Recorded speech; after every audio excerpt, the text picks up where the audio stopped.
I think I might be...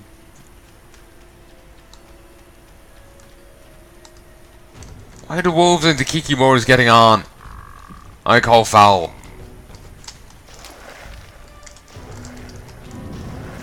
Okay, I need to get around and I need to get to Cogstein. Whoa.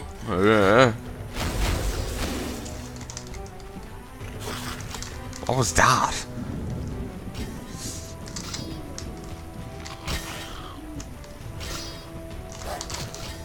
Some fights going on over here.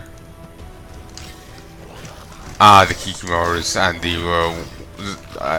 other guys. I'm just still running.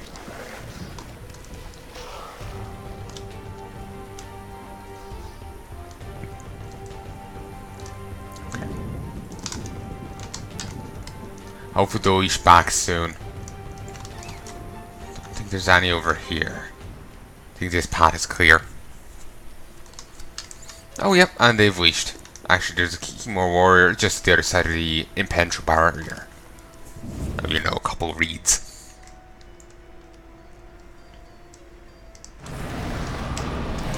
Cogstein, let's talk to you. Yes? Take care.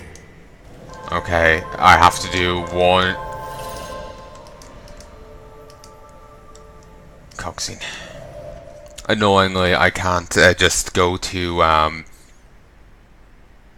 get Cogstein to make the potion. I have to try out each idea first. And I can't help but... In Witcher 3, you see Geralt in a bathtub. I can't help but in the Cogstein Manor thing, see Geralt in a bathtub at one stage, just in the art. Damn it. PC Gamer keeps posting that whenever they're talking about Witcher. So it's just, I'm just... You know, thrown off. Like, it just... It's got it in my head. Oh, you're here. How can I help you? Interested in fledder fangs? Fledders. They have channels for sucking blood. 100 orans. Hey. How? I found some fangs. I already have those. Damnable cold. A mammoth sneeze once caused me to squeeze a patient's tongue with pliers. I can pay you only 25 orans.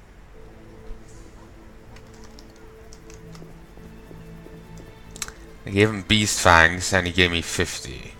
Guess I had a fair bit of beast fangs. Actually, a fair few of these. I'm a little nervous in giving him too many. It's trying to offload too many fangs onto him in case he, basically, if I end up selling all the Fowler stuff, because I need it for another bounty. Look how they grow. I'm here about the notice. You look like a warrior. Care to kill Equinops for me? I finished that and have proof. Excellent. Here's your gold. Beautiful.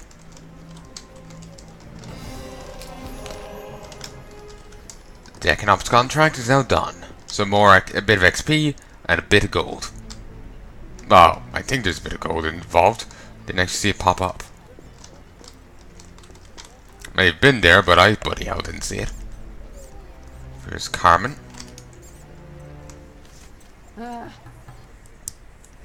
Greetings. You've returned safely. You sound so enthusiastic. Revealed the cure for lycanthropy, but I must know your beloved's name.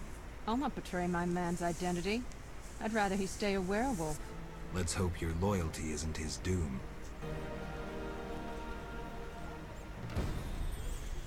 I need to wait and see what happens. Maybe I can learn the werewolf's identity on my own. Fine.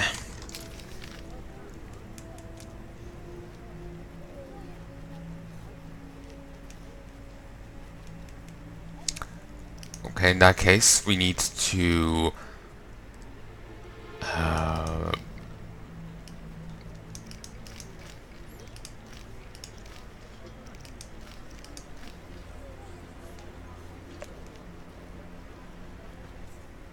Graveyards. I think there's some in the other place.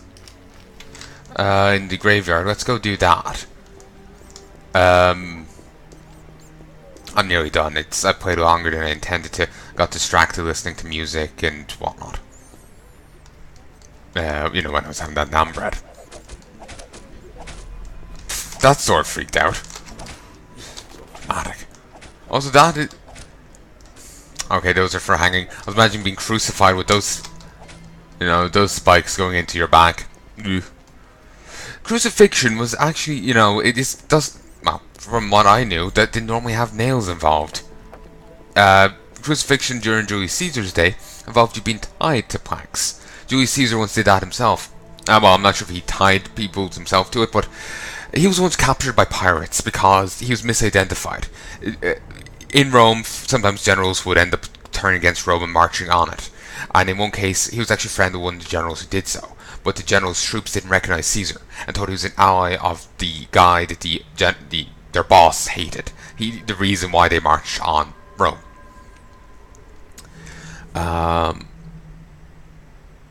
So Caesar had to flee the soldiers who chased him. He ended up losing the soldiers but got captured by pirates. The pirates held him prisoner. He apparently ended up joining in with shit they did, all the while threatening that he will kill them. So when they set him free, when the ransom's paid, and actually they're charging ransom for it, he told them to pay more. Well, to request more. He's worth, like, they were giving one price, he told them to raise it. He's worth more.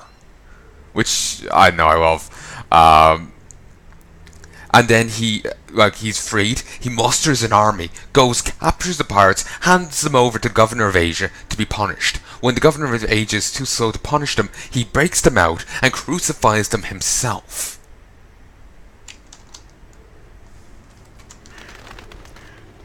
Like, seriously. He's a badass.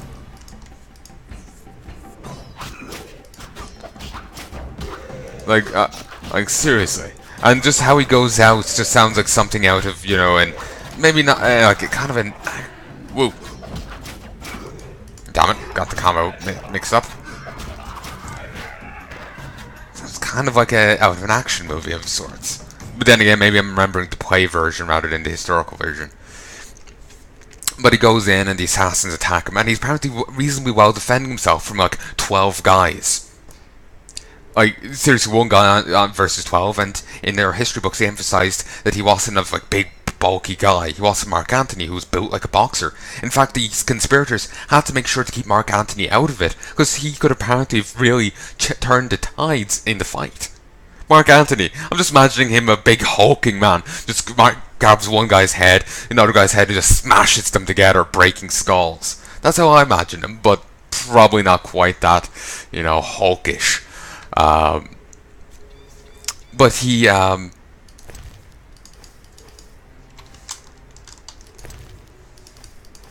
I need one more Graveer bone. Beautiful. He,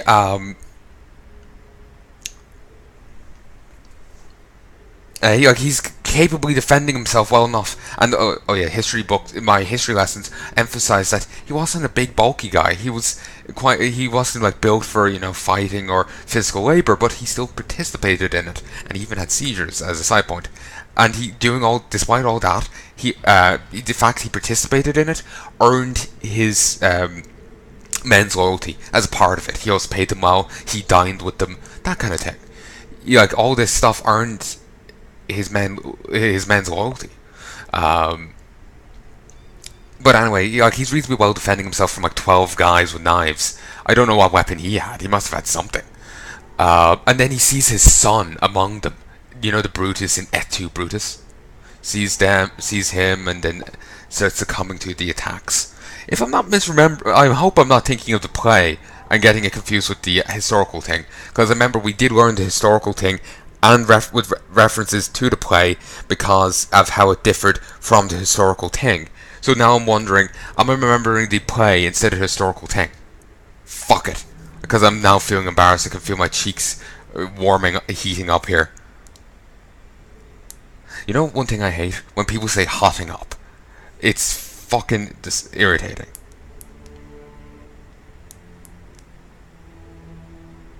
Oh, that was the et tu. That was Shakespeare. Fuck it. The et tu brute. You know, that was Shakespeare. I'm remembering the Shakespeare one. That's the issue. That's the one thing I hate about. Okay, one thing I hate about the classics class. We covered both the Shakespeare play and the historical event. I can't remember now how the historical event went down, but I will say one thing: Shakespeare knows how to write a good scene. Like, seriously, that was fucking awesome. But I'm disgusted with myself. I'm embarrassed because I've said it in 2 different places, and I actually feel really embarrassed and sheepish. It was a mistake. Like I said, we covered both, and it's been like 4 years since I covered it. Since I never learned Julius Caesar in school, we covered Romeo and Juliet, we did Macbeth, and that was it. Romeo and Juliet for junior cert, Macbeth for leaving cert. We never covered Julius Caesar. So what I remember from classics class, I assumed was all historical. Only there I even remembered that we covered Julius Caesar's thing at all. And all I remembered for a moment there was that it was the result where a thing was read out and by Julius Caesar, and people realized how great of a man he was, and lynched the murderers, lynched the assassins, like tore them limb from limb because of a speech Mark Antony read out. In reality, that didn't happen. Actually, wait. I know Brutus committed suicide later. Oh fuck! I can't actually remember what's historical and what's not. Ugh. I need to go. I have a book over in the corner of my room. Okay, before the next session, I'm going to read enough of that book to know how Julius Caesar died. I could Google it, but I'm going to read that book because I fucking have it there and I need an excuse to read it. And I'll tell you then. You can look it up yourselves, but I'm trying to redeem myself in my own eyes because I fucking misremembered that and I'm fucking embarrassed. Still, in my defense, that was a fantastic scene. Oh, damn it! I was just looking to kill him. I'm sorry. I'm actually really ashamed of my misrecollection. But yes.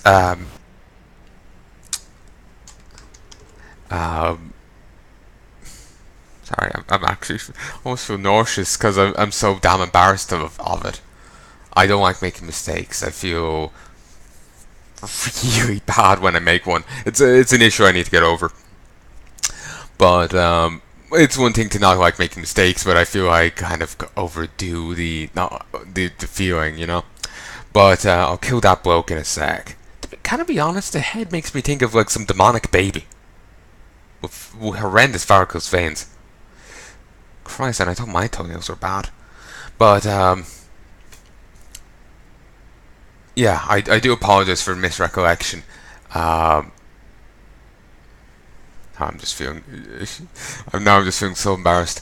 But yeah, that's the one issue. Like, teachers, please, if you're somehow listening to this, please don't cover the play and the historical event at the same time.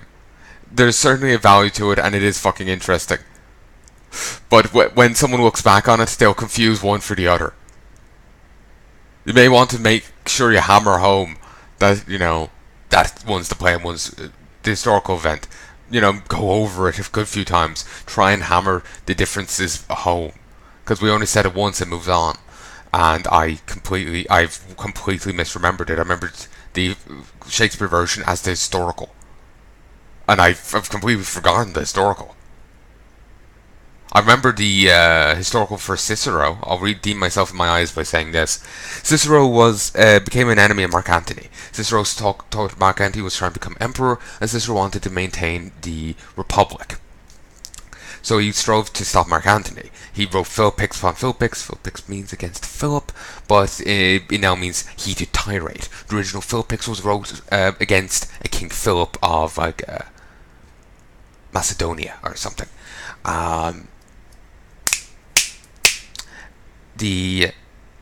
But Mark Antony had Cicero put on a proscription A prescription, I think, is what you get from the doctor. If not, it's a proscription. It's, like one or the other. If you know what you get from the doctor, then it's the other one.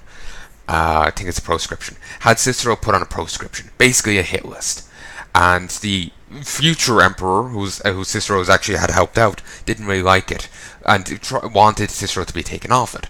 But Mark Antony was certain on it, and if he wasn't put on the proscription, Mark Antony was leaving. And the kid Octavius needed, or Caesar Jr. as I call him, because Plutarch calls him the young Caesar. He just said fine and went with it. So Cicero was assassinated. He tried to flee. He went hid with his brother, and then he left, and the brother got killed. The brother was killed by the assassins. So Cicero is fleeing, and eventually Cicero's talks to a slave and tells him to flee. I mentioned the slave before in Path of Exile. He was the friend slave. Who knows, how they, what the situation was there. Was it Stockholm and, Cicero having the captors form, or, what was it?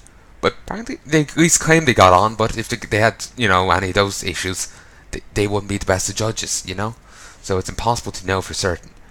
But the slave fled and Cicero awaited his fate. Cicero was decapitated.